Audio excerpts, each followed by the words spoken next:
안녕하세요. 오늘 양반 중심의 사회 질서는 어떻게 변화하였을까 공부하도록 하겠습니다. 자, 조선의 신분 질서는 성리학적 명분론을 강조한 양반 중심의 신분 질서라고 보시면 되겠고요. 명분론이라고 하는 것은 그 이름에 걸맞는 분수를 지키자, 직분을 다하자입니다. 그래서 각각 본인이 맡은 역할에 충실하자라고 보시면 되겠고, 그리고 신분의 변동이 가능하기는 했지만 그렇게 많이 일어나진 않았다라고 보시면 되겠습니다. 법제적으로는요, 고려랑 똑같이 양천제고요. 이 둘을 구분하는 기준은 자유가 있느냐 없느냐. 그래서 천민은 거의 대부분 노비들이었다라고 보시면 되겠고요. 양인은 자유민.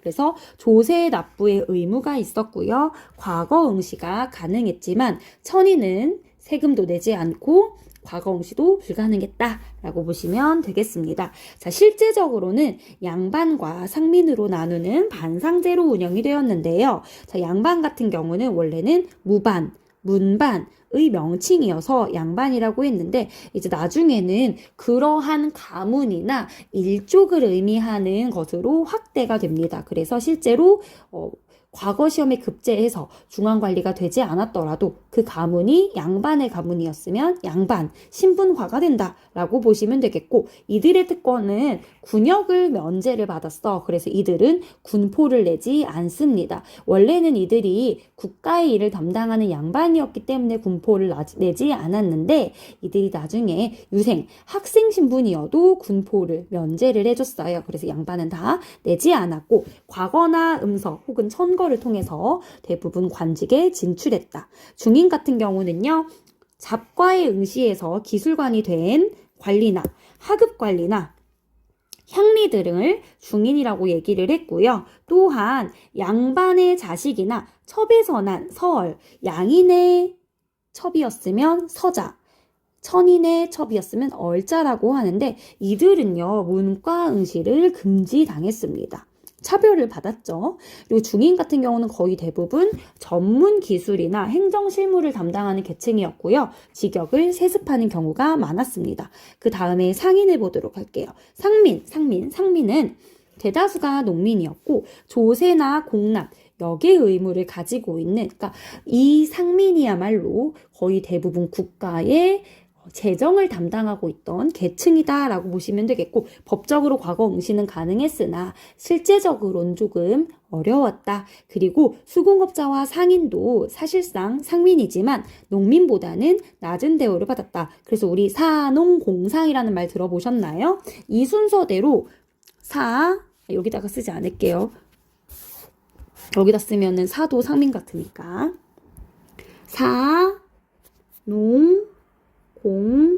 공상이라고 해가지고 사족이 가장 으뜸이었고 그 다음이 농민, 그 다음이 이제 상인과 수공업자였다고 보시면 되겠습니다.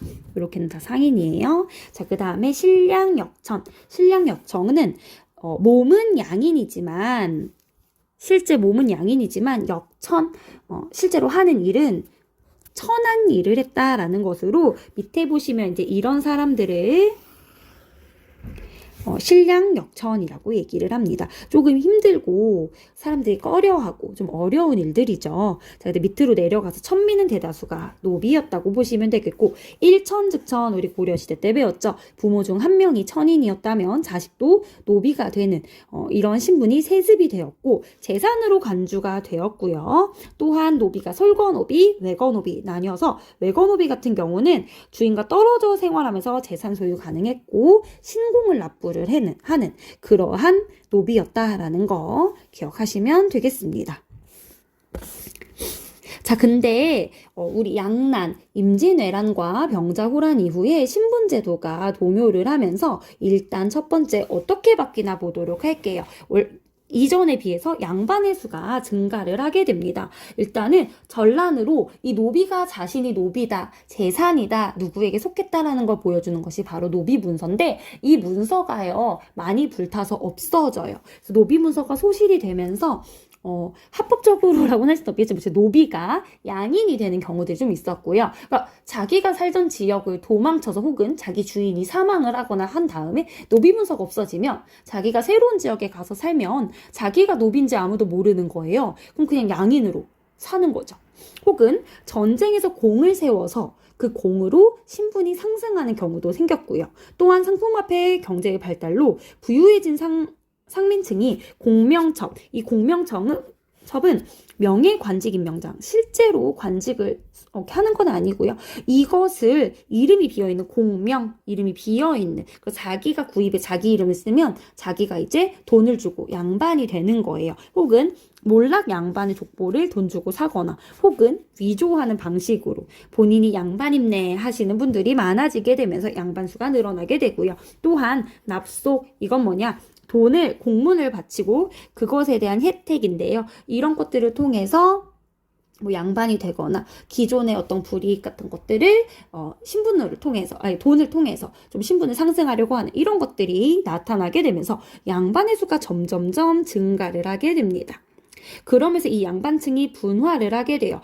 원래 있었던 양반들은요, 아시죠? 중앙에서는요, 지금 이렇게 양반층이 증가하는 것과는 별개로 중앙에서는 붕당 정치가 점점 심해지고 갈등이 심해지고 변질이 되면서 점점 정계에 참여하는 그 관직이 아니라 그 계층이 줄어들어요. 원래는 뭐 사림들이 다 참여를 했다가 서인과 남인만 참여를 했다가 그 다음에는 서인 중심으로 가면서 환국이 막 일어나는 이러한 일들 때문에 양반층 같은 경우 중에서 일부는 정쟁으로 권력을 빼앗기는 그러한 몰락하는 양반들이 생겨나게 되면서 이들이 다시 자기 지역으로 돌아가서 그냥 지역 양반이 되거나 몰락한 잔반이 되기도 합니다. 그래서 이들 중에 일부는 부유한 상민들에게 족보를 판매하는 경우도 생겨나게 되죠.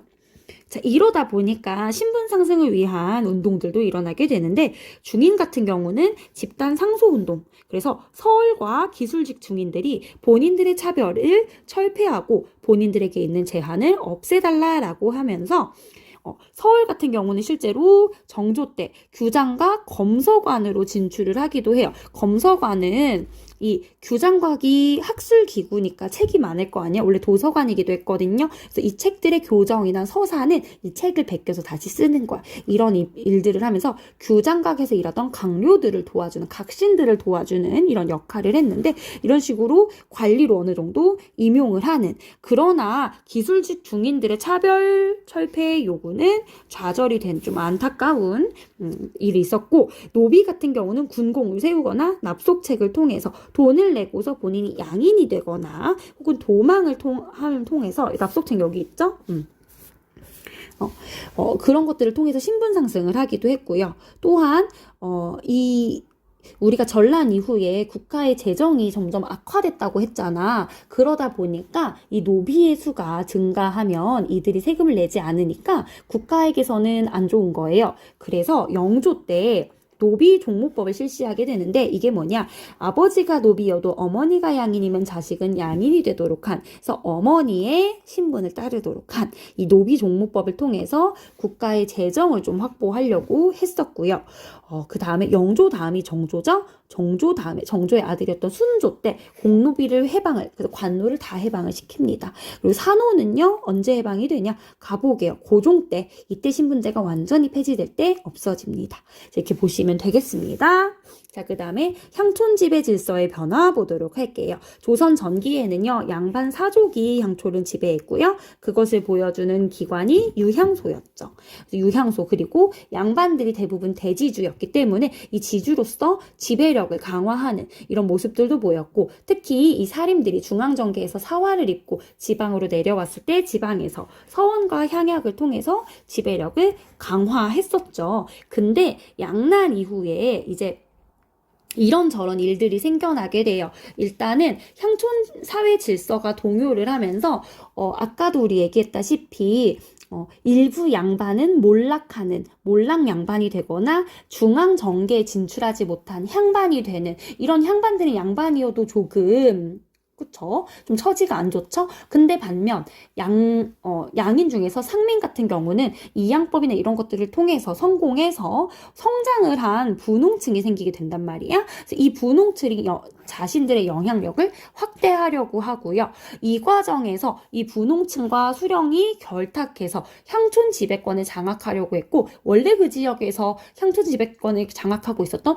구향을 밀어내려고 하는 이러한 대립이 발생을 하는데, 그게 마을 그 향촌에서 전쟁이 일어났다 해서 향전이라고 부릅니다. 그래서 신양과 구양이 대립을 하게 되고, 이 과정에서 향촌 세력은 분열하게 되고, 이 과정에서 어부지리로 수령과 향리의 권한이 강화돼요. 왜냐면 이 신양과 구양이 자기 세력을 확보하기 위해서 수령과 계속 결탁을 하려고 하거든. 그러다 보니까 기존의 향회는 수령, 여기가 여러분도 어떻게 써 있을지 모르겠네요. 수령입니다. 수령의 세금 징수를 위한 자문기구로 전락을 하면서 수령이나 이런 것들 거의 이 견제하는 역할은 거의 사라지게 되고요. 또한 수령의 권한이 강해지다 보니까 세도 정치 시기에 수령의 수탈의 배경이 되는 이러한 일들이 일어나게 됐다.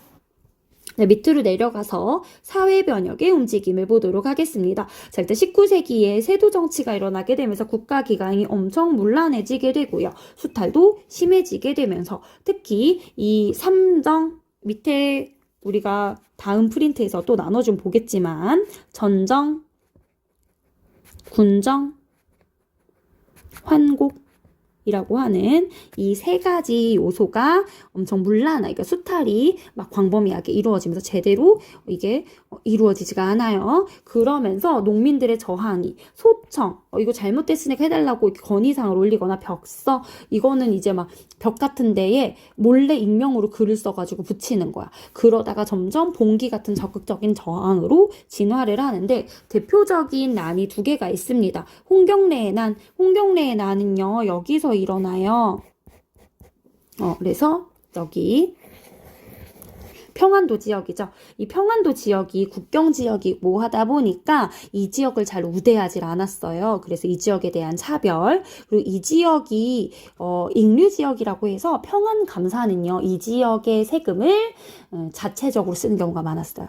서울에, 한양에 내지 않고. 그러다 보니까 오히려 이게 수탈로 더 작용을 하게 되는 일들이 많아서 이 지역에 있던 몰랑양만, 신흥상공업, 광산, 빈농들이 같이 모아서 봉기를 일으키게 되는데, 그 과정에서 평안도에 대한 차별이라든지 수탈에 대한 기치를 들고 일어선 게 홍경래였어. 그래서 홍경래의 난이라고 부르고요.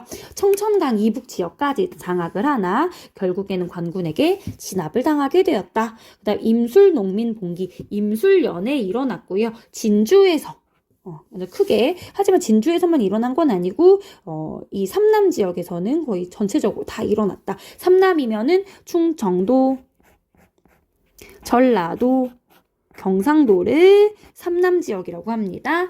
원인은 세금제도 삼정의 문란, 너무 수탈이 심해서 전국적으로 확산이 됐으나, 보시면 거의 대부분 일어났으나 이게 안타깝게도 거의 같은 문제의식을 가지고 있었기 때문에 연계했으면 좋았을 텐데 그냥 단발적으로 각 지역에서 일어난 것에 그쳤고요. 정부 같은 경우는 도대체 왜 이런지 진상을 규명해라 라고 해서 박 교수를 안핵사로 파견해서 그 지역의 탐관오리를 숙청하고, 또한 문제가 무엇이냐, 삼정의 문란이 문제다라고 해서 삼정 이정청을 설치해서, 그리고 이 지역에 또 암행어사도 파견을 해서 문제를 해결하려고 했으나 결국 성과를 제대로 거두지는 못했다라고 보시면 되겠습니다. 오늘 수업은 여기까지 하도록 하겠습니다.